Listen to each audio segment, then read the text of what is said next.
છે ને અહીંયા જે પ્લોટ છે આપણે જે જગ્યા ઉપર ઊભા છીએ આ પ્લોટ TP 26નો FP 3 નંબરનો પ્લોટ છે. આ સોશિયલ ઇન્ફ્રાસ્ટ્રક્ચર માટે ફાળવેલો TPનો પ્લોટ છે. એની અંદર અડધી જગ્યામાં મંદિર છે. આ પૌરાણિક મંદિર છે મહાદેવનું, સ્વયંભૂ મહાદેવ મંદિર છે બરાબર. અને બાજુમાં આ જગ્યા જે છે એ ઘણા ટાઈમથી પડેલી છે હમણાં.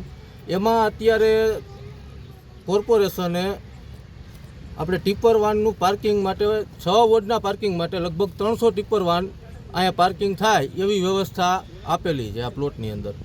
એના માટે આ જગ્યા ફાળવેલી છે અને અમારો એના માટે વિરોધ છે.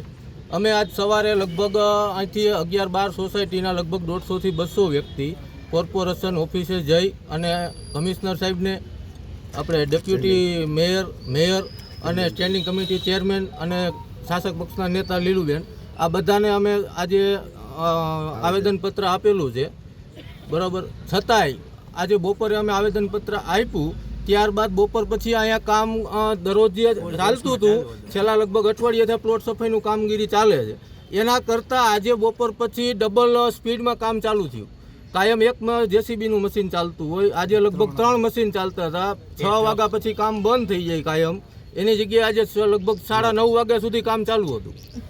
તો અમારી સરકારને એવી માગણી છે, એવી રજૂઆત છે કે વહેલી તકે આ કામ અહીંયા બંધ કરી અને ટિપ્પર વાનની જે વ્યવસ્થા કોર્પોરેશનની જરૂરિયાત હોય તે કોર્પોરેશન પાસે ઘણા બધા પ્લોટ છે, ઓપ્શન નથી એવું નથી બરાબર. ઘણા છે જે જાહેર છે કે ભાઈ કોર્પોરેશનના ઘણા ટીપીના આવા પ્લોટ અન્ય જગ્યાએ જે આ પાર્કિંગ માટે લાયક હોય એવા પ્લોટ પડેલા છે તો ત્યાં ટ્રાન્સફર કરે. અહીંયા આપ જોઈ શકો છો કે ફરતી બાજુ રેસિડન્ટ છે બરાબર. અને એના આપણે સવારે વાત થઈ કે કેટલા અહીંયા ન્યુસન્સ થાય આ આવે તો, અને રેસિડન્ટમાં કેટલું આનું રોગચાળો ફેલાય છે. અહીંયા પાર્કિંગની પહેલાં તો ટ્રાફિકની સમસ્યા એવડી થાય એમ છે. આ પ્લોટ છે એની એન્ટ્રી છે એ ઓકડાના પુલ છે 2 મેની એન્ટ્રી બરોબર, સાંકડા રસ્તા.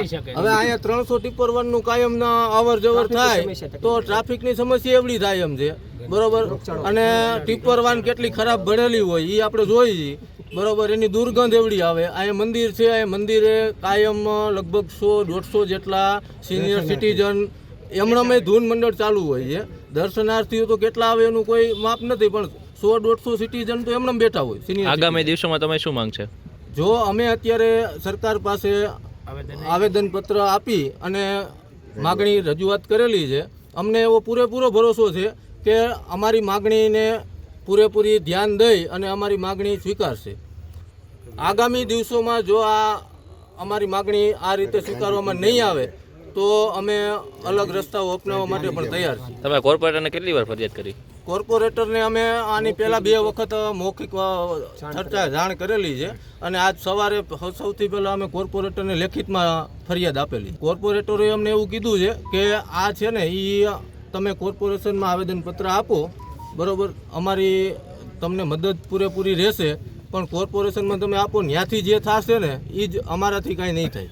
એટલે અમે આજ સવારે કોર્પોરેશનમાં કમિશનર સાહેબને અને મેયર સાહેબને એ બધાને આવેદનપત્ર આપેલું છે.